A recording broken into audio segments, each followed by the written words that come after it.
Okay, तो आज के लेक्चर में हम यूनिट 3 फोर्स एंड मोशन को स्टार्ट करेंगे। और इसमें सारी चीज़ें जो है आपने 10th क्लास में जो पढ़ी थी वो शुरू के जो टॉपिक्स हैं वो वही हैं। ठीक है, इसको हम दोबारा एक दफ़ा रिव्यू करते हैं, फिर हम आगे बढ़ते हैं। सो पहला टॉपिक यहाँ पर है आपके पास rest and motion. Okay, so what is the difference between rest and motion. तो हमें वैसे भी पता है कि अगर आपके पास कोई बॉडी है, ठीक है, वो with respect to any observer, अब वो अपनी पोजीशन को चेंज नहीं कर रहा हो तो हम कहेंगे कि वो बॉडी रेस्ट में है। और अगर कोई body with respect to an observer अपनी स्टेट को जो है क्या कर रहा हो, चेंज कर रहा हो, ठीक है, या अपनी पोजीशन को चेंज कर रहा हो with respect to any observer, तो उस केस में हम कहेंगे कि वो बॉडी क्या है, मोशन में है। तो यहाँ पर इंपॉर्टेंट चीज़ ये है कि रेस्ट एंड मोशन क्या है, रिलेटिव है। रिलेटिव का मतलब ये है कि जो रेस्ट और मोशन है वो ऑब्जर्वर की जो है स्टेट पे डिपेंड करता है। ठीक है, तो अगर आप रेस्ट को विदाउट एनी ऑब्जर्वर जो है आप डिफाइन नहीं कर सकते। ठीक है, इसी तरह मोशन को भी आप विदाउट एनी ऑब्जर्वर डिफाइन नहीं कर सकते। So with respect to an observer आपको डिफाइन करना होगा कि आपका बॉडी रेस्ट में है या आपका बॉडी जो है वो मोशन में है। तो याद रखें, with respect to any observer, अगर कोई बॉडी अपनी पोजीशन को चेंज नहीं कर रहा हो तो हम कहेंगे कि वो बॉडी जो है रेस्ट में है। With respect to any observer, अगर वो बॉडी, कोई भी बॉडी अपनी स्टेट को चेंज कर रहा हो, ठीक है, बार बार चेंज कर रहा हो, अपनी पोजीशन को चेंज कर रहा हो, तो उस केस में हम कहेंगे कि वो बॉडी जो है मोशन में है। ठीक है, अक्सर क्वेश्चन में आते हैं कि रेस्ट और मोशन रिलेटिव है, तो कैसे रिलेटिव है, इसकी कोई एग्जांपल जो है बताएं। तो मैंने अभी आपको बताया कि रेस्ट और मोशन जो है दोनों किसी भी ऑब्जर्वर की स्टेट पे डिपेंड करता है। ठीक है, मतलब ये है कि दो ऑब्जर्वर जो है किसी सेम ऑब्जेक्ट की स्टेट ऑफ मोशन या स्टेट ऑफ रेस्ट पे जो है डिफरेंट जो है क्या कहते हैं, राय रख सकते हैं। मतलब एक बॉडी के, एक जो है ऑब्जर्वर के लिए वो बॉडी रेस्ट में होगा, दूसरे ऑब्जर्वर के लिए वो बॉडी क्या होगा, मोशन में होगा। तो इसका मतलब आपके पास क्या हो गया, रेस्ट एंड मोशन जो है वो डिपेंडेंट है state of the observer. Example के तौर पर मैं आपको बताता हूँ कि आपके पास एक बस है। ठीक है, ये आपके पास क्या है, एक बस है, ये बस जो है मूव कर रही है। ठीक है, लेट सपोज जो है ये 50 किलोमीटर पर आवर के हिसाब से मूव कर रही है और इसके अंदर जो है बहुत सारे पैसेंजर यहाँ पर बैठे हुए हैं। ठीक है, समझ आ गया। और फिर क्या है, और एक जो है यहाँ पर आपके पास रोड पे या प्लेटफॉर्म पे यहाँ पर भी एक जो है पैसेंजर बैठा हुआ है। अब यहाँ पर देखो, ये जो बस है ये इस डायरेक्शन में मूव कर रहा है। तो यहाँ पर ये जो बॉडी, ये जो आदमी है, चलो मैं इसको इस आदमी को ए का नाम देता हूँ, इसको बी का नाम देता हूँ, इसको सी का नाम देता हूँ, इसको डी का नाम देता हूँ। तो ये जो आदमी सी है वो with respect to this observer E, इसको मैं ई का नाम देता हूँ। तो ये आदमी C with respect to this observer E क्या कर रहा है, अपनी पोजीशन को चेंज कर रहा है। पहले वो यहाँ पे थे, अब वो क्या कर रहा है, क्योंकि ये बस मूव कर रहा है पूरे के पूरा होल बस, तो वो पहले इसकी पोजीशन ये थी, तो कुछ देर बाद यहाँ पर होगी, कुछ देर बाद यहाँ पर होगी। तो मतलब ये जो है with respect to this observer, ये ऑब्जेक्ट सी है या ये आदमी या ह्यूमन सी है, वो अपनी पोजीशन को चेंज कर रहा है। लिहाजा with respect to this observer, ये जो आदमी है वो क्या है, in the state of motion है। बट इसी के अंदर अगर ये दूसरा आदमी बी जो है, जिसको मैंने बी का नाम दिया है, वो जो है क्या करे, इसको एब्जॉर्ब करे। अगर जो है ऑब्जर्वर ये बी जो है हो, ठीक है, तो with respect to this observer B, ये जो ह्यूमन है सी, ये क्या है, in the state of rest में है। क्यों? क्योंकि इसके हिसाब से ये अपनी पोजीशन चेंज नहीं कर रहा है, ये इसी बस के अंदर है और बस के अंदर इसी पर्टिकुलर सीट पे बैठा हुआ है पहले भी और अब भी वो। हाँ, अगर ये इसी बस के अंदर एक जगह से दूसरी जगह मूव करें तो इस बी के लिए भी क्या होगा, ये मोशन में होगा। बट यहाँ पर अगर वो एक ही सीट पे बैठा हुआ हो स्टिल, तो इस ऑब्जर्वर बी के लिए या इस ऑब्जर्वर ए के लिए या इस ऑब्जर्वर डी के लिए, ये जो ह्यूमन है या ये कोई भी ऑब्जेक्ट हो सकता है, ये क्या है, in the state of rest है। But with respect to this observer ये क्या है, मोशन में है। तो देखो यहाँ पर ये ऑब्जर्वर पे डिपेंड करता है, इस ऑब्जर्वर के लिए ये रेस्ट में है, इस ऑब्जर्वर के लिए ये मोशन में है। तो इसी वजह से हम कहते हैं कि स्पीड और जो रेस्ट है वो क्या है, रिलेटिव है। Mean speed and rest depends on the observer. Clear हो गया, ये ऑब्जर्वर टू ऑब्जर्वर पे डिपेंड करेगा। यानी देखो, इसी सेम जो है बॉडी के लिए डिफरेंट ऑब्जर्वर का डिफरेंट ओपिनियन था। सो this is what is meant by rest और मोशन। आगे आते हैं डिस्प्लेसमेंट। ठीक है, अब डिस्प्लेसमेंट क्या होता है, डिस्टेंस क्या होता है, ये भी आपको अच्छी तरह आप जानते हैं, आपने मैट्रिक में बहुत अच्छी पढ़े हैं। चलो मैं कहता हूँ ये पॉइंट ए है, ये पॉइंट बी है, ठीक है। आप इस पॉइंट ए से पॉइंट बी तक जाने के बेशुमार रास्ते हैं। एक रास्ता ये है, एक रास्ता ये है, एक रास्ता ये है, एक रास्ता ये है, ठीक है, एग्जैक्टली। सो ये सारे के सारा जो है रास्ता है जो ए से बी तक जा रहा है, ये आपके पास क्या कहलाएगा, डिस्टेंस कहलाएगी। लेकिन इस पॉइंट ए से बी तक जो शॉर्टेस्ट डिस्टेंस होगा, हाँ, उसे डिस्प्लेसमेंट कहा जाता है, ठीक है। The shortest yes yes yes exactly. तो जो आपके पास रेड लाइन से मैंने जो है रिप्रेजेंट किया है वो क्या होगा, डिस्प्लेसमेंट हो गया। Yes, the shortest line between any two points, या द शॉर्टेस्ट जो फासला है between any two points, that will be called displacement. But आपके पास कोई भी दो पॉइंट के दरमियान जो है शॉर्टेस्ट लाइन के अलावा कोई से भी जो है रास्ता हो तो वो आपके पास क्या होगा, डिस्टेंस होगा। यहाँ पर ये सारा डिस्टेंस कहलाएगा, लेकिन ये जो रेड कलर में है वो आपके पास क्या होगा, डिस्प्लेसमेंट होगा, ठीक है। ये सारी चीज़ें हमने पढ़ा हुआ है। वेलोसिटी क्या होता है ये भी हमने पढ़े हुए हैं। क्या होता था, rate of change of displacement को हम वेलोसिटी कहा जाता था, कि कोई भी बॉडी जो है कितने टाइम में कितना फासला कवर कर रहा है उसे हम वेलोसिटी कहा जाता है।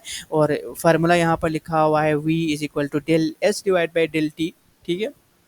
सारी चीज़ें आपने पहले से पढ़ी हुई हैं, इस वजह से मैं डीपली नहीं जा रहा हूँ। तो देखो यहाँ पर ये क्या है आपके पास, एस एफ माइनस, देखो एक पॉइंट यहाँ पर है, एक पॉइंट यहाँ पर है।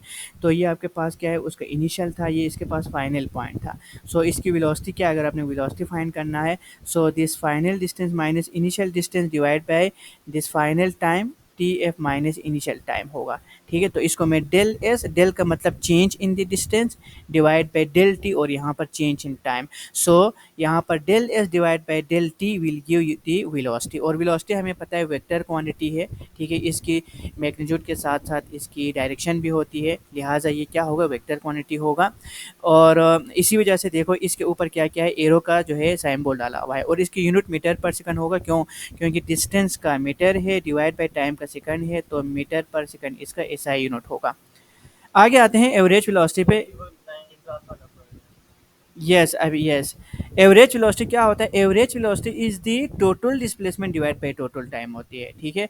टोटल अगर एक बॉडी ने जो है क्या किया है, उसकी टोटल जो डिस्प्लेसमेंट, यानी उसने टोटल कितना डिस्प्लेसमेंट कवर किया है, और टोटल उस टोटल डिस्प्लेसमेंट को कवर करने के लिए टोटल कितना टाइम लगा है, उसकी रेशो को हम क्या कहा जाता है, एवरेज वेलोसिटी कहा जाता है। और हमेशा याद रखें, देखो एवरेज वेलोसिटी को जो है इस साइम्बोल से ऐसे रिप्रेजेंट करते हैं, ठीक है, क्योंकि ये वेक्टर है तो इसके ऊपर एरो का साइम्बोल भी डालेंगे। सो यहाँ पर इस एवरेज वेलोसिटी के साथ क्या आएंगे, del S divide by del T नहीं लिखेंगे। Here this del actually represent change, okay, change in displacement, change in time. But यहाँ पर चेंज इन डिस्प्लेसमेंट नहीं है एवरेज वेलोसिटी के केस में। एवरेज वेलोसिटी के केस में टोटल डिस्प्लेसमेंट है और टोटल टाइम है, लिहाजा इस डेल को आप नहीं लेंगे, सिंपली आप एस बाई टी लिखेंगे फार्मूले में। क्लियर हो गया, ओके। ये बहुत सारी जो है सारी चीज़ें आपको पता है। इंस्टेंटेनियस वेलोसिटी क्या होती है, अगर आपने किसी पर्टिकुलर इंस्टेंट ऑफ टाइम पे वेलोसिटी को फाइंड करना है तो उस वेलोसिटी को हम इंस्टेंटेनियस वेलोसिटी कहा जाता है, ठीक है। यानी बहुत ही शॉर्ट इंटरवल ऑफ टाइम की के ऊपर अगर आपने वेलोसिटी फाइंड करना है, फॉर एग्जांपल एक बॉडी यहाँ से यहाँ जा रही है, ए पॉइंट से बी पॉइंट पर, तो अगर आप इस पॉइंट सी पे, बिल्कुल इस पॉइंट सी के ऊपर अगर आपने क्या करना है, इस जो है, देखो ये छोटी इंटरवल पे अगर आपने जो है वेलोसिटी फाइंड करना हो तो इस छोटे इंटरवल पे जो वेलोसिटी होगी उसे हम इंस्टेंटेनियस वेलोसिटी कहा जाएगा, ठीक है। तो इस वजह से यहाँ पर इसका फार्मूला क्या होगा, v इज इक्वल टू, यहाँ पर लिमिट हम डालेंगे, क्यों, क्योंकि लिमिट फिर नीचे लिखा हुआ है del T approach to zero, means आपके पास ये इतना छोटा इंटरवल है कि तकरीबन आपका टाइम है वो जीरो पे अप्रोच कर रहा है, मतलब नेग्लिजिबल टाइम है। यानी इतनी छोटी इंटरवल पे अगर आपकी जो वेलोसिटी फाइंड करना हो तो उस छोटी इंटरवल पे जो वेलोसिटी है उसे हम इंस्टेंटेनियस वेलोसिटी कहा जाएगा, ठीक है। तो इस वजह से हम यहाँ पर क्या लिखते हैं, ऐसे लिखते हैं इंस्टेंटेनियस वेलोसिटी को, v is equal to limit del S divide by del T. तो वो उस इतनी छोटी जो आपके पास चेंज इन डिस्प्लेसमेंट होगा और वो इतनी छोटी चेंज इन टाइम होगा, तो यहाँ पर फिर हम नीचे लिखेंगे del T approach to zero, means यहाँ पर आपके पास टाइम इंटरवल इतना स्मॉल है कि हम क्या करते हैं, इसकी लिमिट लेते हैं और वो अप्रोच टू जीरो करते हैं। समझ आ गया, मतलब इतनी जो है स्मॉल टाइम ऑफ इंटरवल पे हम क्या फाइंड करने जा रहे हैं, वेलोसिटी फाइंड करने जाते हैं, and that velocity is called instantaneous velocity, ठीक है। सो यस, सो इस del T approach to zero का मतलब ये है कि इतनी जो है आपका टाइम इंटरवल छोटी है कि आपका जो टाइम है, टाइम इंटरवल है वो निग्लिजिबल है, यानी जीरो पे अप्रोच कर रहा है, ठीक है। ओके, यूनिफॉर्म वेलोसिटी आपको ऑलरेडी पता है, अगर कोई बॉडी जो है वो इक्वल इंटरवल ऑफ टाइम में इक्वल डिस्प्लेसमेंट कवर कर रहा हो, तो यस एग्जैक्टली हम उस वेलोसिटी को यूनिफॉर्म वेलोसिटी कहा जाता है। क्लियर हो गया? यहाँ पर एक बहुत ही इंपॉर्टेंट जो है पेपर में अक्सर पूछा जाता है, ये लास्ट जो है पैराग्राफ में लिखी गई है कि हाँ, ये है कि जो स्पीड है ना, स्पीड स्केलर क्वांटिटी है और वेलोसिटी वेक्टर क्वांटिटी, ये हमें वैसे पता है। Speed distance divide by time होती है और velocity displacement divide by time होती है। सो स्पीड चूंकि स्केलर क्वांटिटी है और ये आप इस वजह से आपके पास जो डिस्टेंस है ना, वो आपके पास क्या होती है, मतलब कहने का मतलब ये है विद टाइम जो है वो यस रिमेन सेम रहती है। समझ आ गया? डिस्टेंस रिमेन्स द सेम, या वो इंक्रीज होती है, ठीक है, विद रिस्पेक्ट टू टाइम। तो इस वजह से दोनों आपके पास जो एवरेज स्पीड है और इंस्टेंटेनियस स्पीड है वो आपके पास नेगेटिव कभी नहीं हो सकता, क्योंकि डिस्टेंस कभी नेगेटिव नहीं हो सकता। ठीक है, यहाँ पर मैं लिखता हूँ, देखो स्पीड इज इक्वल टू क्या था, S is equal to, speed को भी आप वी से ही रिप्रेजेंट करो, लेकिन इसके ऊपर एरो का सिंबल नहीं डालो क्योंकि ये स्केलर क्वांटिटी है। तो this is equal to del S by del T था, और यहाँ पर ये जो डिस्टेंस है, डिस्टेंस कभी भी नेगेटिव नहीं हो सकता है ना, डिस्टेंस तो नहीं कभी नहीं नेगेटिव हो सकता। सो इस केस इस वजह से आपके पास जो यूनिफॉर्म आपके पास जो स्पीड है और इंस्टेंटेनियस स्पीड है वो भी कभी नेगेटिव नहीं हो सकता।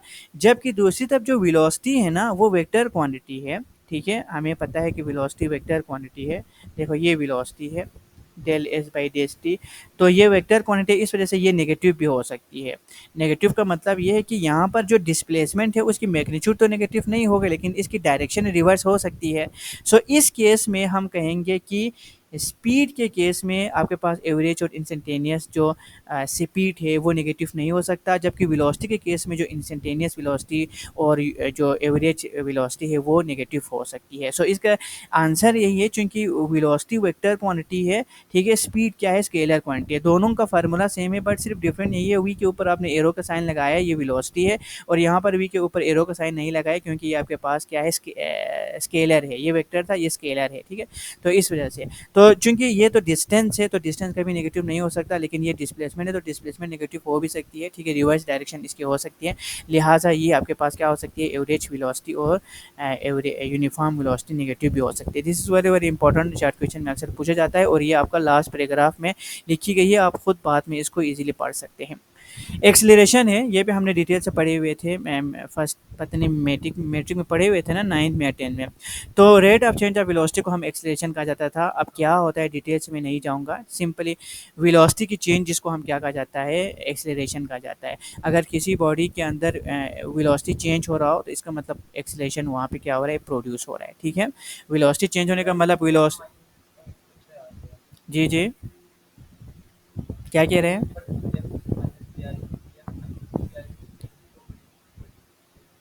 जी जी, यस, ठीक है। सो अगर कोई बॉडी जो है वो अपनी वेलोसिटी को चेंज कर रहा हो, ठीक है, मतलब वो पहले जो है आराम से जा रहा था, फिर वो तेज़ गया, फिर आगे स्पीड ब्रेकर आया, फिर वो स्लो हो गया, फिर आगे फिर उसने स्पीड मारा, तो देखो उसका वेलोसिटी बार बार चेंज हो रहा है। तो विद रिस्पेक्ट टू टाइम जिस बॉडी की वेलोसिटी चेंज हो रहा हो तो हम कहेंगे कि उस बॉडी के अंदर कोई ना कोई एक्सेलरेशन प्रोड्यूस हो रही है। सो एक्सेलरेशन प्रोड्यूस होने के लिए शर्त यह है कि वेलोसिटी में चेंज आए।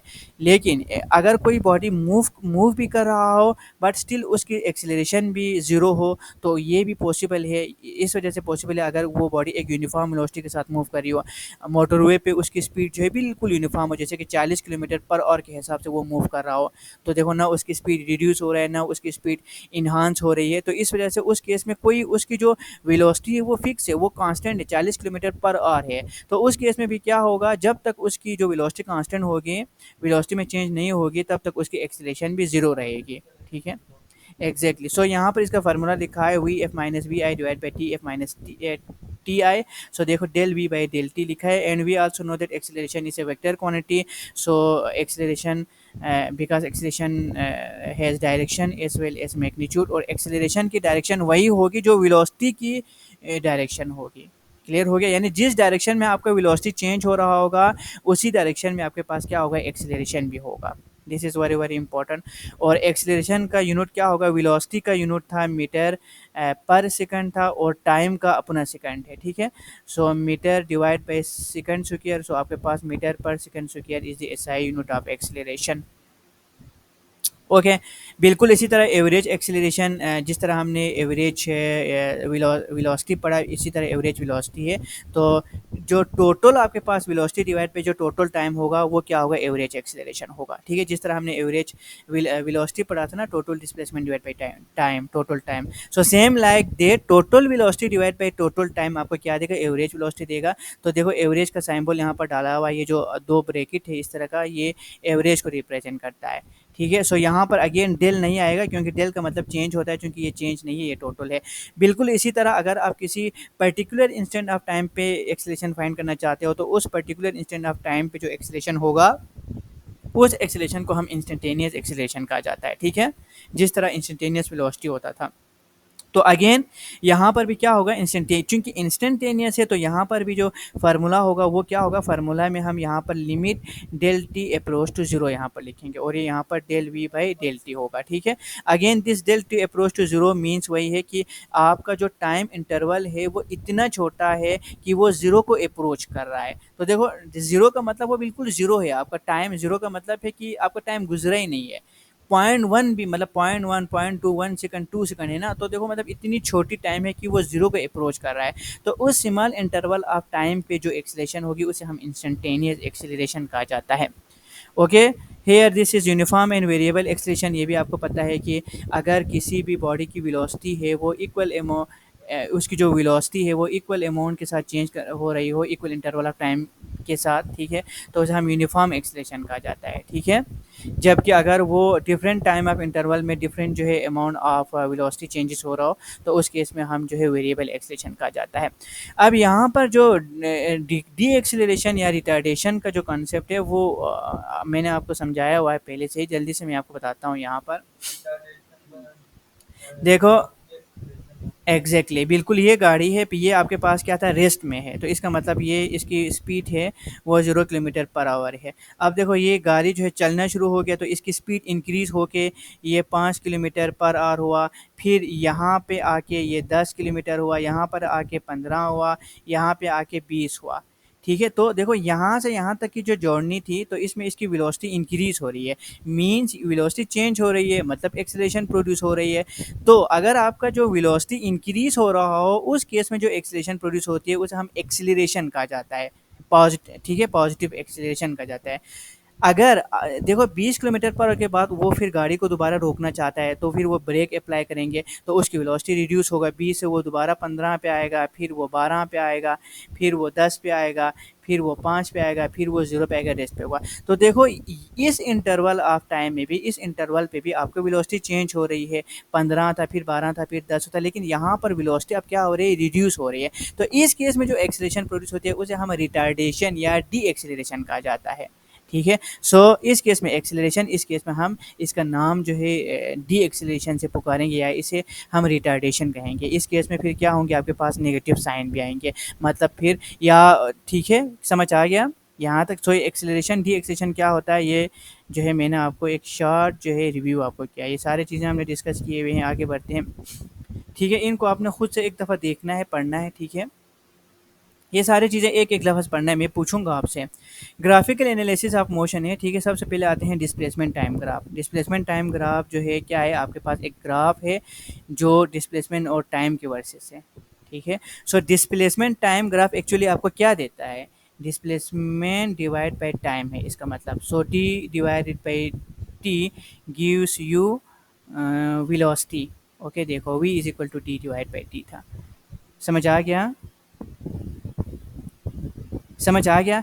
तो डिस्टेंस डिवाइड बाय टाइम आपको क्या देता है, डिस्टेंस डिवाइड बाय टाइम का जो ग्राफ है, अगर डिस्टेंस वर्सेस टाइम का जो ग्राफ है वो आपको स्पीड देता है, लेकिन डिस्प्लेसमेंट डिवाइड बाय टाइम या डिस्प्लेसमेंट वर्सेस टाइम का जो ग्राफ है वो आपको क्या देता है, वेलोसिटी देता है। So there is difference between speed and velocity. Okay, तो यहाँ पर डिस्प्लेसमेंट टाइम ग्राफ का मतलब ये है कि मेरे एक्स एक्सिस पे टाइम हो और वाई एक्सिस पे डिस्प्लेसमेंट हो, तो यहाँ पर जो स्लोप बनेगा या जो ग्राफ लाइन बनेगा वो एक्चुअली स्लोप या वो एक्चुअली जो कर्व है, ठीक है, the slope of distant time curve gives you the speed. ये आपके पास जो स्लोप एक्चुअली आपको क्या बताता है, डिस्टेंस टाइम ग्राफ हो तो स्पीड बताएगी, डिस्प्लेसमेंट टाइम ग्राफ हो तो वो वेलोसिटी बताएगी। समझ आ गया? हमने पहले भी डिस्कस किया था कि distance are always positive, so distance time graph के केस में आपका स्लोप कभी नेगेटिव नहीं हो सकता, बट डिस्प्लेसमेंट नेगेटिव भी हो सकता है। इस वजह से डिस्प्लेसमेंट टाइम ग्राफ में आपका स्लोप नेगेटिव भी हो सकती है। समझ आ गया? So the slope of displacement time graph can be negative, but the slope of distance time graph can never be negative because distance always increases and distance cannot be negative। समझ आ गया? ये difference जो है यहाँ पर लिखी गई, इसको आपने पढ़ना है और समझना है। क्या बोला, ज़रा ऊंचा बोले, मैंने ये इंपॉर्टेंट पॉइंट है। क्या बोला शाहबाज? रिपीट करें जल्दी से।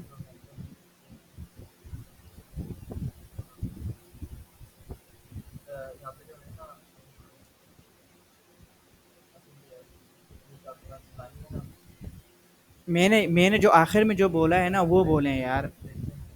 मैंने जो बोला था आपको, जो स्लोप नेगेटिव होता है या पॉजिटिव होते हैं, बस सिर्फ वही पर्टिकुलर सेंटेंस मुझे रिपीट करें। वो क्या बोला था मैंने, किस के केस में कहा था कि स्लोप नेगेटिव होगा और कब स्लोप नेगेटिव होगा, पॉजिटिव कब होगा, नेगेटिव कब होगा, ये बताओ।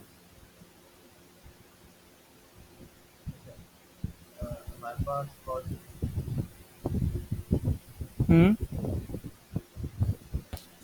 ध्यान किधर रखा हुआ है फिर आपने? जी, बोले ना ऊंचा। हेलो,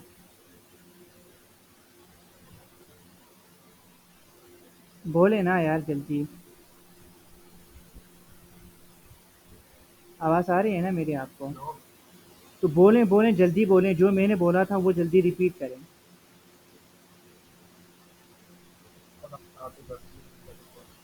तो आपका ध्यान कहाँ पर था ये बताओ। हम्म, जल्दी बोले ना। क्या?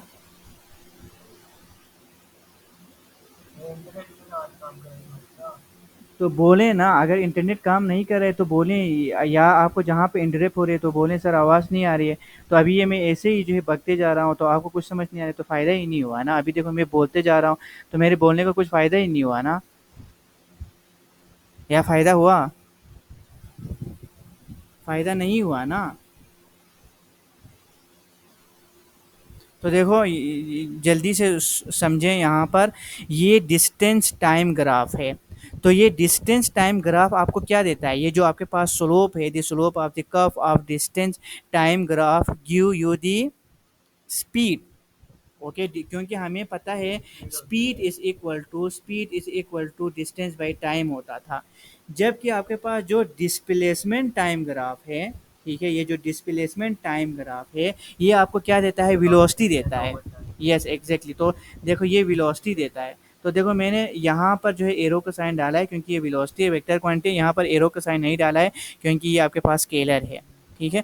तो मैंने आपको ये बताया था कि ये जो स्लोप है, एक्चुअली ये स्लोप आपको क्या बताता है, कोई भी बॉडी, देखो कोई भी बॉडी की ये मैंने अगर स्लोप ड्रा किया है तो वो उस बॉडी का जो है स्पीड बताता है, और ये स्लोप जो है उस बॉडी का क्या बता रहा होता है, वेलोसिटी बता रहा होता है।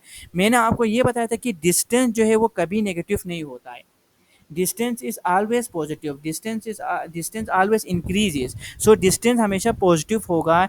इस वजह से आपका ये जो स्लोप है वो हमेशा पॉजिटिव ही होगा, नेगेटिव स्लोप कभी नहीं होगा। मतलब आपका स्लोप ऐसे कभी नहीं होगा, हमेशा यहाँ से ऊपर जाएगा, स्लोप यहाँ से नीचे नहीं आएगा, स्लोप यहाँ से नीचे नहीं आएगा।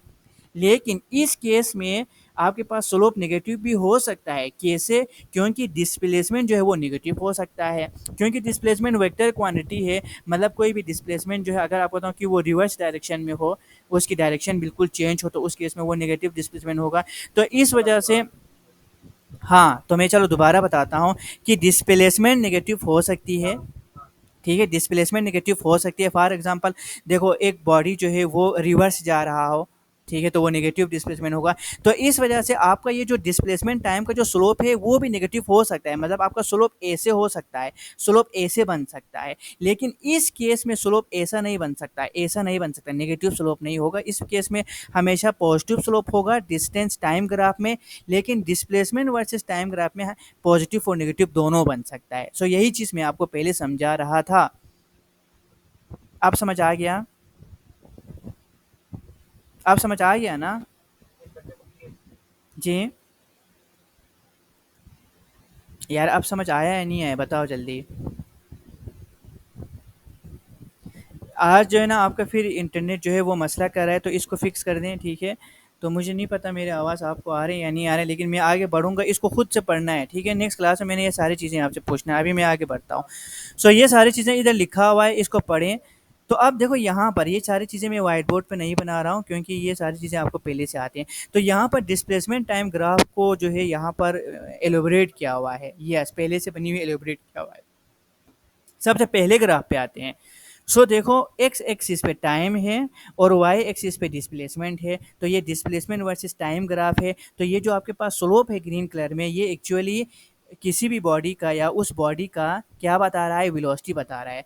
यहाँ पर देखो ये slope, this slope is horizontal, horizontal है, हॉरिजेंटल स्लोप है, या ये कह सकता हूँ this slope is parallel to X axis, है ना, एक्स एक्सिस के बिल्कुल पैरेलल है। इसका मतलब ये हुआ, वेरी गुड, इसका मतलब ये हुआ देखो टाइम बढ़ रहा है, टाइम तो चेंज हो रहा है, बट इसका जो डिस्प्लेसमेंट में कोई चेंजेस नहीं है। डिस्प्लेसमेंट यानी पहले भी वो इसी पॉइंट पे थे, अगर मैं इसको 5 बोलूँ, 5 मीटर में था, तो अब भी देखो टाइम इंक्रीज हो रहा है, उसकी डिस्प्लेसमेंट चेंजेस नहीं हो रहा है, डिस्प्लेसमेंट वही की वही है। इसका मतलब क्या हुआ, time is passing but no any change in the displacement, displacement में कोई चेंजेस ही नहीं आ रहा है। और आपके और यहाँ पर आपको साफ दिख रहा है कि ये यहाँ पर कोई स्लोप नहीं बना है, there is no any slope. So it means कि आपका बॉडी क्या है, रेस्ट में है। तो देखो टाइम तो बढ़ रहा है, आपका बॉडी कोई डिस्प्लेसमेंट जो है कवर नहीं कर रहा है, means your body is in the state of rest. So in this case the velocity of the body is zero. और यहाँ पर आपके पास यहाँ पर कोई भी स्लोप नहीं बन रहा है, there is no any slope, it means the velocity of the body is zero, it means the body is at rest. Okay. So अगर आपका बॉडी, अगर आपका जो हॉरिजेंटल स्लोप हो या आपके पास जो स्लोप है, यहाँ पर इसको हम स्लोप तो नहीं बोलूँगा, ठीक है, यहाँ पर मैं स्लोप नहीं बोलूँगा क्योंकि यहाँ पर तो स्लोप बन ही नहीं रहा है ना। अगर आपका जो ग्राफ है वो पैरेलल टू एक्स एक्सिस हो या पैरेलल टू टाइम एक्सिस हो, तो उस केस में क्या होगा, इसका मतलब वो बॉडी रेस्ट में होगा। आप इस केस में देखें, इस केस में अगर आप गौर करें तो देखो टाइम भी बढ़ रहा है, तो टाइम के साथ साथ इसकी डिस्प्लेसमेंट भी बढ़ रहा है, ठीक है। और यहाँ पर आपका जो, अब देखो यहाँ पर तो कुछ ना कुछ स्लोप बन रहे हैं। देखो यहाँ पर, देखो स्लोप का मतलब क्या है, जो थोड़ा बहुत टेढ़ा हो ना, आपका छत आप स्लोप रखें ताकि छत से जो है बारिश के पानी इजीली नीचे जो है आ जाए। अगर आप छत पे स्लोप ना रखें, बिल्कुल ऐसे सीधा रखें, तो इसका मतलब आपका स्लोप ही नहीं बना, स्लोप जीरो है। तो स्लोप का मतलब ये है, ये स्लोप है, ये स्लोप है, ये स्लोप है, लेकिन जो बिल्कुल ये स्लोप नहीं है, ये भी स्लोप नहीं है। समझ आ गया? तो यहाँ पर देखो, यहाँ पर जो स्लोप बन रहा है, बट यहाँ पर आपका एक लीनियर ग्राफ बन रहा है। इसका मतलब ये है कि आपका जो स्लोप है वो कांस्टेंट है, आपका ऑब्जेक्ट जो है वो एक यूनिफॉर्म वेलोसिटी के साथ मूव कर रहा है। यूनिफॉर्म वेलोसिटी का मतलब वो इक्वल इंटरवल ऑफ टाइम में इक्वल डिस्प्लेसमेंट कवर कर रहा है, means your body is moving with uniform velocity. So अगर, यस, यस, फिर 2 सेकंड में 2 मीटर कवर कर रहा है, 3 सेकंड में 3 मीटर कवर कर रहा है, 4 सेकंड में 4 मीटर कवर कर रहा है। सो यहाँ पर अगर देखो डिस्प्लेसमेंट टाइम ग्राफ में आपका जो स्लोप है वो अगर आपके पास क्या है, बिल्कुल लीनियर हो, ठीक है, तो उस केस में आपके पास क्या होगा, देखो you can say that the displacement is increasing linearly with time, so the slope is constant, therefore object is moving with uniform velocity. Next case में आओ, देखो मैंने आपको शुरू में बताया था कि डिस्प्लेसमेंट टाइम ग्राफ या डिस्प्लेसमेंट टाइम ग्राफ का स्लोप नेगेटिव भी हो सकता है। तो देखो यहाँ पर है, आपका जो ग्राफ है वो यहाँ से शुरू हो रहा है, स्लोप है, और फिर यहाँ पे आ रहा है। Displacement is decreasing linearly with time, time के साथ डिस्प्लेसमेंट जो है वो कुछ ना कुछ कवर कर रहा है, but the slope is extending in the negative direction, ठीक है। तो ये यहाँ पर रिफरेंस पॉइंट 0 पे आया है, इसके बाद फिर वो इधर से भी आगे चला गया है, ठीक है? तो ये देखो ये जो आपके पास स्लोप है ये नेगेटिव स्लोप है। इसका मतलब क्या है? इसका मतलब आपके पास जो बॉडी है वो क्या है? क्या है? उसकी देखो टाइम के साथ-साथ उसकी डिस्प्लेसमेंट डिक्रीज़ हो रही है, मतलब एक लिहाज से ये है कि उसका स्पीड रिड्यूस हो रहा है और फिर यहाँ पर आके कुछ लम्हे के लिए रेस्ट हुआ है। इसके बाद फिर वो अपोज़िट डायरेक्शन में क्या हुआ है, वो फिर चल पड़ा है।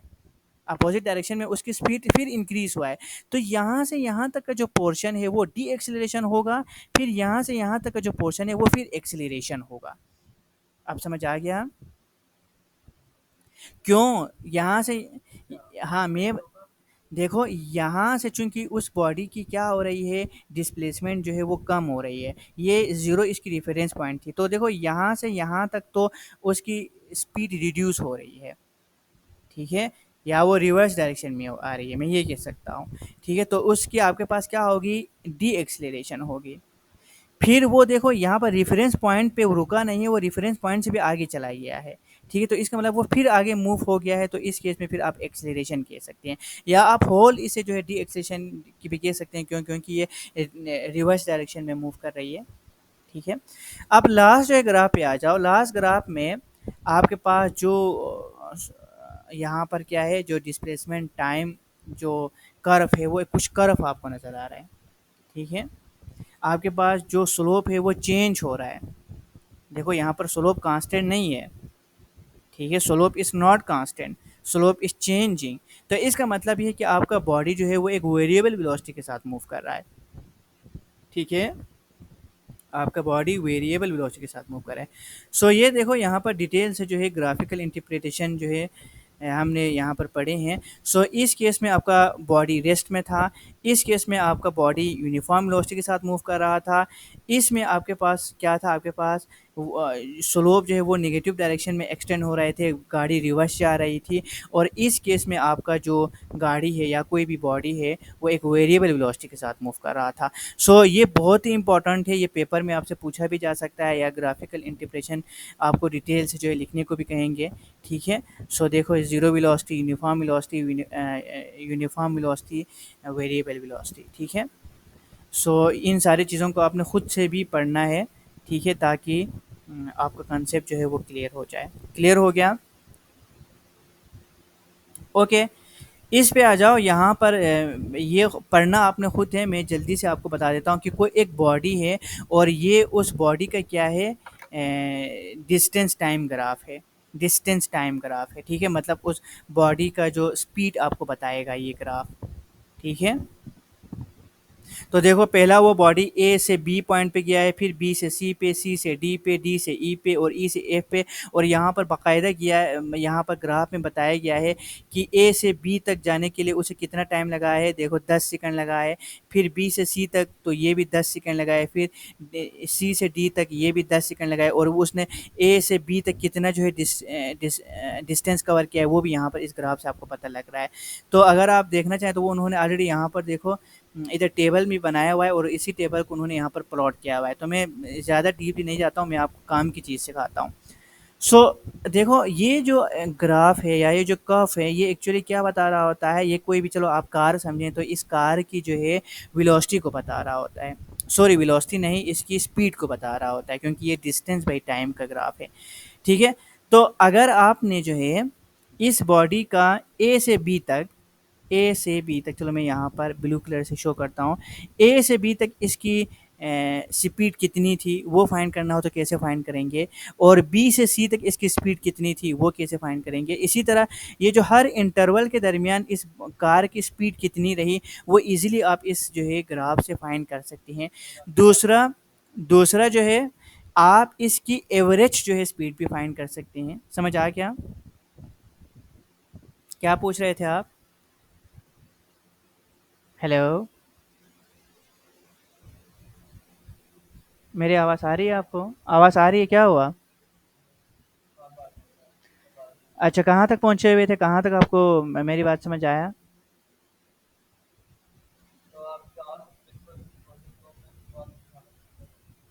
कहाँ से दोबारा समझाऊँ?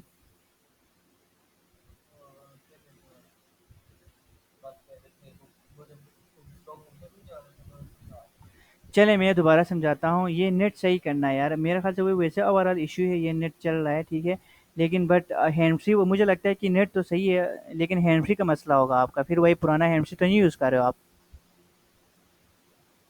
हाँ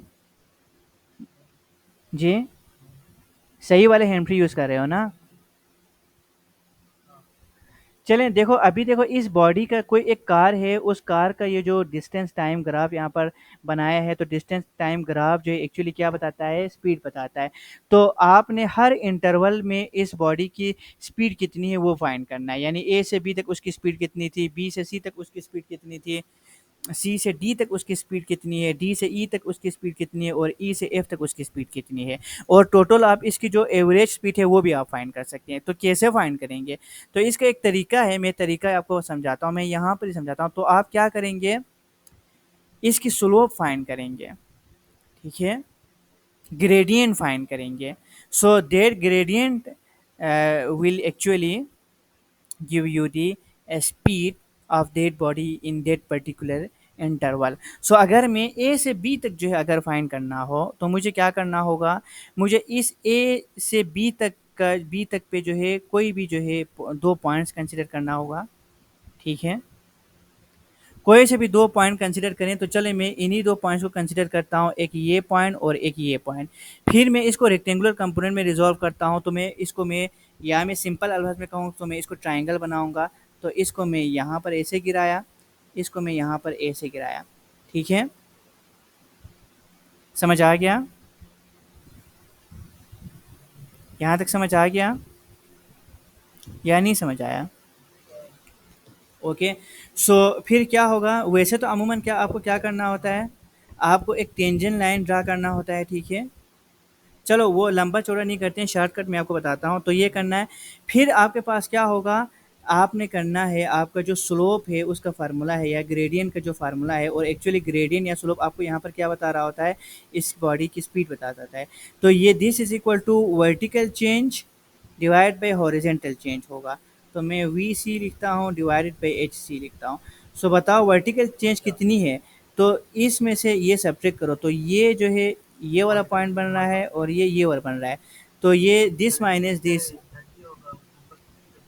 ऊपर तकरीबन 50 तक जा रहा है ना, बल्कि 50 से थोड़ा ऊपर जा रहा है, ये 50 होगा, तो ये 50, तो ये तकरीबन 52 या 53 होगा, 53 होगा, और नीचे ये कि 30 पे आ रहा है, नीचे 55 किधर हुआ, नीचे तो 30 हुआ ना, ये 20 है, ये 30 है, ये 40 है।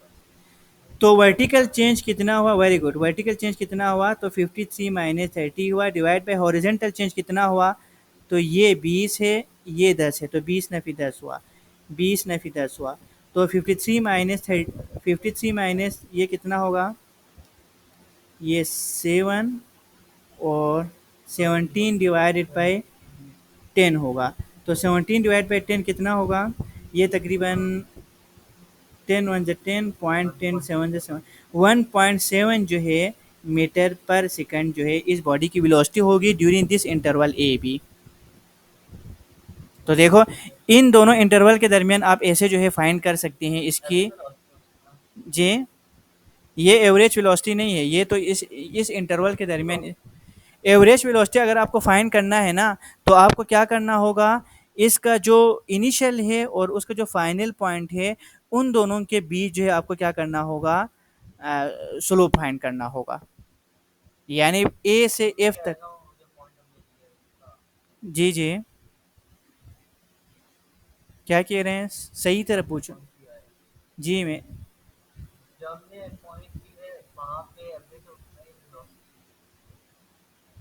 मैंने पॉइंट लिया है, वहाँ पर एवरेज वेलोसिटी है।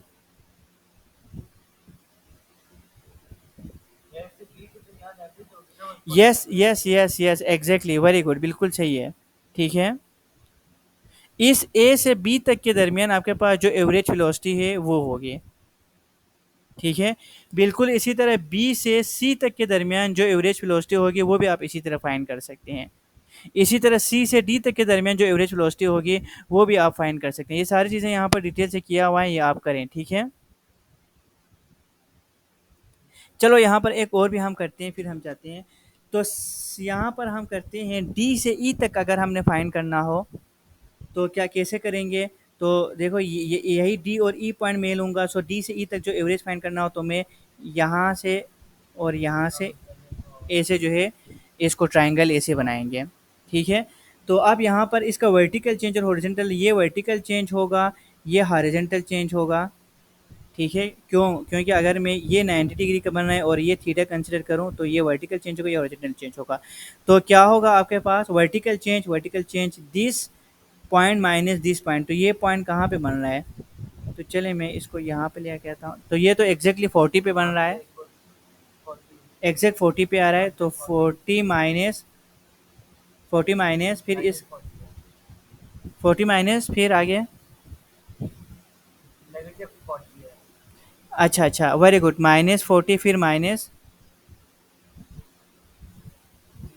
Yes very good, zero divide by इसके हॉरिजॉन्टल चेंज कितनी है? दिस माइनस दिस, तो 50 माइनस 40 है, 50 माइनस 40 है, so this is equal to minus 40 divided by 10, तो 10 वन 10, 10 फोर जो 40, तो ये आपके पास -4 मीटर पर सेकंड है। ये देखो माइनस क्यों आया? क्योंकि इसकी डायरेक्शन रिवर्स है, ये नेगेटिव स्लोप है, आपको साफ दिख रहा है, इसकी डायरेक्शन जो है वो रिवर्स है, तो इसी वजह से यहाँ पर आपके पास क्या आ रहा है? एक नेगेटिव साइन भी आ रहा है। सो देखो डी और ई, पॉइंट डी और ई के दरमियान जो एवरेज वेलोसिटी हो गई थी, average velocity during this period is -4 metre पर सेकंड। इसी तरह आप हर इंटरवल में, ठीक है, हर इंटरवल पे उस बॉडी की या उस कार की एवरेज वेलोसिटी को आप ऐसे फाइंड कर सकते हैं। क्लियर हो गया? सो तरीका यही है, आपको क्या करना होगा, इसको रेक्टेंगुलर कंपोनेंट में रिजॉल्व करना होगा, इसको इस तरह ट्रायंगल बनाना होगा, और फार्मूला क्या था? Slope is equal to vertical change divided by horizontal change था, यानी वर्टिकल उसकी कितनी चेंज आ रही है divide by horizontal, horizontal change. तो यहाँ पर एक्चुअली जो स्लोप है ये आपको क्या बता रहा है? स्पीड बता रहा है। So this speed, this S is the slope and this slope is equivalent to here speed, और यही स्पीड आपको बता रहा होता है ये, ठीक है? सारी चीज़ें यहाँ पर बिल्कुल डिटेल से लिखी गई है, मैं इसको जो है ना ज़्यादा डीपली नहीं गया, मैंने जो है बस आपको कॉन्सेप्ट समझाया है। ये सारी चीज़ें आप खुद से जो है पढ़ेंगे तो आपको बाकायदा क्लियर से समझ आएंगे, ठीक है? ये सारी चीज़ें जो है हमने डिस्कस किए हुए थे थोड़ी थोड़ी। सो ये सारी चीज़ें, ठीक है, इन सारी चीज़ों को पढ़ना है, ये मैं आपके ऊपर छोड़ता हूँ, ये सारी चीज़ें आपने खुद से पढ़ना है और मुझे बताना है। आप बिल्कुल, हाँ, इसी तरह जिस तरह हमने डिस्टेंस टाइम ग्राफ पढ़े, डिस्प्लेसमेंट टाइम ग्राफ पढ़े, और डिस्टेंस टाइम ग्राफ से हम डिफरेंट इंटरवल्स पे हमने स्पीड को फाइंड किया, इसी तरह वेलोसिटी टाइम ग्राफ एक्चुअली आपको क्या बताता है? एक्सेलरेशन बताता है, ठीक है? v divided by T, velocity divided by time है, तो ये वेलोसिटी डिवाइड बाई टाइम ये एक्सेलरेशन होती है। तो वेलोसिटी टाइम ग्राफ, आप ग्राफ या वेलोसिटी टाइम का जो स्लोप है वो आपको एक्चुअली एक्सेलरेशन बताता है, ठीक है? तो यहाँ पर देखो, यहाँ पर उन्होंने यहाँ पर एक वेलोसिटी टाइम देखो, वाई एक्सिस पे वेलोसिटी है, एक्स एक्सिस पे टाइम है, तो ये यहाँ पर एक ग्राफ बताया हुआ है किसी भी बॉडी की एक्सेलरेशन को यहाँ पर रिप्रेजेंट कर रहा है। तो यहाँ पर ये जो हर जो स्लोप है ये इस बॉडी की इन पर्टिकुलर इंटरवल में एक्सेलरेशन को बता रहा होगा। This A B slope will tell you the acceleration of that particular body in this interval, और यहाँ पर जो बी सी है ये आपको इस बी सी इंटरवल में उस बॉडी की एक्सेलरेशन को बता रहा होगा। इसी तरह ये जो सी डी है ये यहाँ पर आपको उस बॉडी की एक्सेलरेशन बता रहा होगा। तो यहाँ पर भी जिस तरह हमने पीछे फाइंड किया बिल्कुल इसी तरह आपको फाइंड करना होगा। तो जल्दी से मैं इस इंटरवल ए बी के दरमियान इस बॉडी के एक्सेलरेशन फाइंड करूंगा। तो अगेन मैं क्या करूंगा, इन्हीं दोनों ए बी पॉइंट को कंसिडर करूंगा और ए से जो है क्या करूंगा, रिजॉल्व करूंगा। तो जो स्लोप है that give you actually the acceleration, so acceleration is equal to vertical change divided by horizontal change होगा। So A is equal to vertical change कितना आ रहा है? सो 20, देखो ये इसकी फाइनल पॉइंट है 20 और इसकी इनिशियल पॉइंट था 0। तो देखो ये वर्टिकल चेंज है, मतलब यहाँ से यहाँ तक का फासला मतलब 20 minus 0, this is equal to 20 divide by horizontal change, ये 10 माइनस 0, तो ये आपके पास 10, 10 कम 10, 10 दूना 20, तो एक्सेलरेशन 2 मीटर पर सेकंड स्क्वायर है। सो इन दिस पर्टिकुलर इंटरवल, यहाँ पर जो इंटरवल ए बी है इसमें इस बॉडी की एक्सेलरेशन कितनी थी? 2 मीटर पर सेकंड स्क्वायर था। समझ आया? Very good. तो देखो जिस तरह हमने जो है पहले आपका स्पीड फाइंड किया, इसी तरह स्पीड के केस में, डिस्टेंस टाइम के केस में जो स्लोप था वो आपको स्पीड बताता था। यहाँ पर चूंकि ये जो ग्राफ है ये वेलोसिटी वर्सेस टाइम है, इस वजह से आपको ये जो स्लोप क्या बता रहा होता है, एक्सीलरेशन बता रहा होता है। अब यहाँ पर इंटरेस्टिंग इस इंटरवल में है, इस इंटरवल में आपको साफ कैलकुलेट किए बगैर आप आंखें बंद करके बता सकते हैं कि आपकी बॉडी का एक्सीलरेशन क्या है। क्यों? इस वजह से क्योंकि यहाँ पर आपके पास स्लोप है that is parallel to time axis.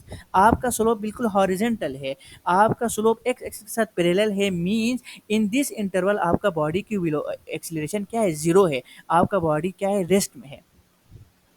समझ आ गया?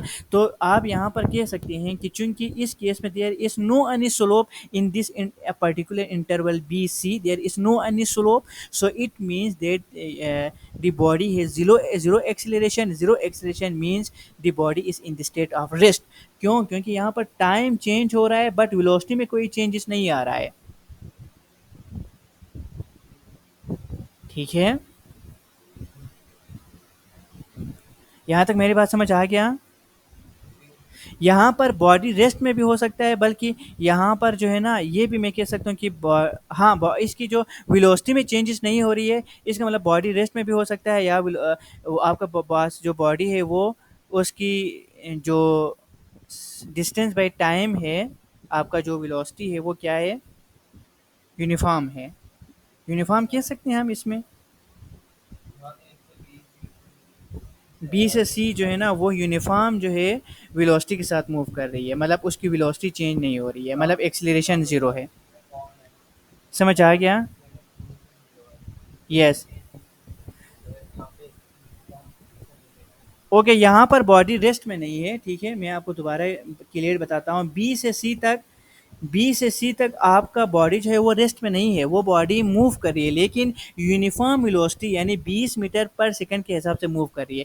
यानी बी से सी तक का जो इंटरवल है इसमें इस बॉडी की वेलोसिटी क्या है, यूनिफॉर्म यूनिफॉर्म है, 20 मीटर पर सेकंड है, 20 मीटर पर सेकंड है। लिहाजा वेलोसिटी में कोई चेंजेस नहीं आ रही है, इसका मतलब उस बॉडी की एक्सीलरेशन क्या है, जीरो है, एक्सीलरेशन प्रोड्यूस नहीं हो रही है।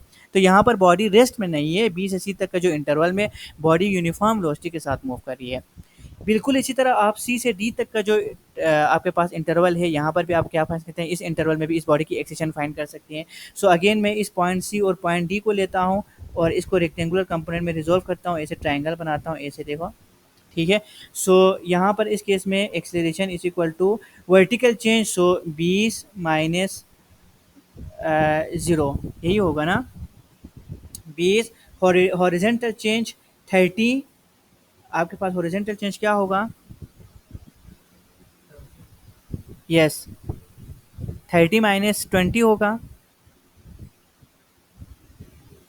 क्योंकि हॉरिजेंटल तो यही है ना, ये आपके पास हॉरिजेंटल है। ठीक है, समझ आ गया? सो ये आपके पास क्या होगा, 30 माइनस 20 10 होगा, क्योंकि यहाँ पर माइनस भी आएगा क्योंकि आपके पास स्लोप डिक्रीज हो रही है। सो ये 10 मीटर, सॉरी ये 2 होगा, 10 वन 10 10 टू 20, सो ये 2 मीटर पर सेकंड स्क्वायर के हिसाब से मूव कर रहा होगा। तो अब यहाँ पर देखो डिफरेंस क्या होगा, ए से बी तक का आपके पास जो इंटरवल है उसमें 2 मीटर पर सेकंड स्क्वायर उसकी एक्सीलरेशन थी, सी से डी तक का जो इंटरवल है उसमें -2 मीटर पर सेकंड स्क्वायर उसकी एक्सीलरेशन थी। तो सिर्फ और सिर्फ माइनस का फ़र्क है, बाकी आपको स्लोप में कोई डिफरेंस आपको नज़र आ रहा है? स्लोप में, चूँकि स्लोप में हमें नज़र आ रहा है कि ये चूँकि पॉजिटिव स्लोप है, ये बॉडी यहाँ से स्टार्ट किया था, यहाँ पे आया हुआ है, तो देखो स्लोप जो है इंक्रीज़ हो रहा है, यहाँ पर आपके पास स्लोप डिक्रीज़ हो रहा है, सी से डी की तरफ देखो, एरो के निशान नीचे की तरफ है। तो सी से डी तक इस बॉडी की एक्सेलरेशन क्या है, नेगेटिव है। ये सारी चीज़ें लिखी गई हैं, आपने खुद से पढ़ना है। देखो यहाँ पर जैसे कि लिखा हुआ देखो, C to D its velocity decrease over time represented by a graph segment sloping down। तो देखो यहाँ पर तो मैंने ड्रा किया है, आपका स्लोप डाउनवर्ड है, तो इस वजह से आपके पास क्या होगा, देखो this downward slope indicate that the velocity is decreasing with time represent the deceleration। So the above method can be used to calculate the negative acceleration -2 per meter square। तो यहाँ पर देखो हमारे पास -2 पर मीटर -2 मीटर पर second square इसकी acceleration आया था। ठीक है, यहाँ तक समझ आ गया मेरी बात? Very good. सो इसी तरह आप जो है आगे भी फाइंड कर सकते हैं डी से ई तक के जो इंटरवल में इसकी क्या एक्सेलेरेशन होगी। तो डी से ई तक के इंटरवल में इसकी एक्सेलेरेशन अगेन जीरो होगा। अब इस केस में आपके पास क्या होगा, बॉडी रेस्ट में होगा। क्यों? क्योंकि इस केस में देखो इसका कोरिस्पोंडिंग वेलोसिटी जीरो है, मतलब इसका वेलोसिटी जीरो है, वेलोसिटी ही जीरो है, इसका वेलोसिटी ही कुछ नहीं है। तो वेलोसिटी में चेंजेस कैसे आएगा, मतलब डी से ई तक आपका बॉडी क्या है, रेस्ट में होगा। डी से ई तक आपके बॉडी रेस्ट में होगा। ई से एफ तक आपके बॉडी में कुछ ना कुछ एक्सेलरेशन होगा, लेकिन रिवर्स डायरेक्शन में होगा। एफ से जी तक आपके बॉडी अगेन क्या होगा, आपके पास यूनिफॉर्म जो है वेलोसिटी के साथ मूव कर रहा होगा। ठीक है, क्यों? क्योंकि देखो ये देखो -5 मीटर पर सेकंड के हिसाब से जो है आपका बॉडी जो है मूव कर रही है, मतलब यूनिफॉर्म वेलोसिटी के साथ मूव कर रहा है। इसी वजह से आपके पास जो स्लोप है that is parallel to time axis और parallel to X axis. So F से जी तक के केस में भी आपका एक्सेलरेशन क्या होगा, उस बॉडी का जीरो होगा। अब समझ आ गया?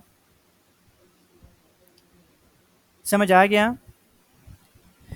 तो यहाँ तक आपने करना है। ठीक है, ये प्रॉब्लम 3.1 तक आपने करना है, पेज नंबर 86 तक आपने करना है, और ये असाइनमेंट 3.1 भी आपसे हो जाएगा। तो ये सारी चीज़ें डिटेल से आपने करना है। सबसे पहला काम आपका क्या है, पहला काम आपने एग्जाम्पल करना है, जो कि अभी मैंने आपको समझाया है। तो जब आप एग्जाम्पल करेंगे, एग्जाम्पल का एक एक सेंटेंस पढ़ेंगे, एक एक वर्ड आप पढ़ेंगे, तो आपको बिल्कुल क्लियर समझ आएगा कि कैसे किया है। अभी मैंने आपको समझाया है। तो जब आपका एग्जाम्पल हो जाएगा तो आपने क्या करना है, ये जो असाइनमेंट 3.1 पे आना है। तो बिल्कुल असाइनमेंट 3.1 जो है वो जो अभी मैंने आपको एग्जांपल समझाया था वही है। ठीक है, तो इसको करें। अगर आप फिर भी नहीं हुआ तो बेशक आप मुझसे पूछ सकते हैं, लेकिन मुझे उम्मीद है ये आपसे हो जाएंगे। ठीक है,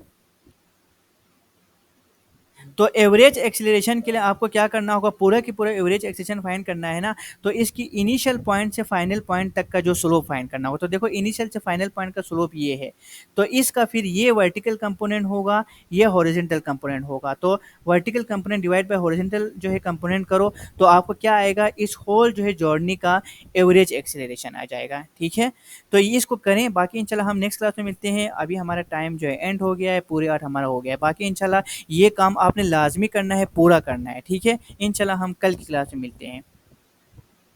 ओके, जी जी जल्दी पूछें। जी जी पूछें जल्दी, क्या पूछना है? अच्छा चलें, ठीक हो गया, ठीक हो गया, मैं अभी चेक करूँगा। ठीक है, चलें कोई बात नहीं, आगे पीछे क्या हुआ तो कोई बात नहीं।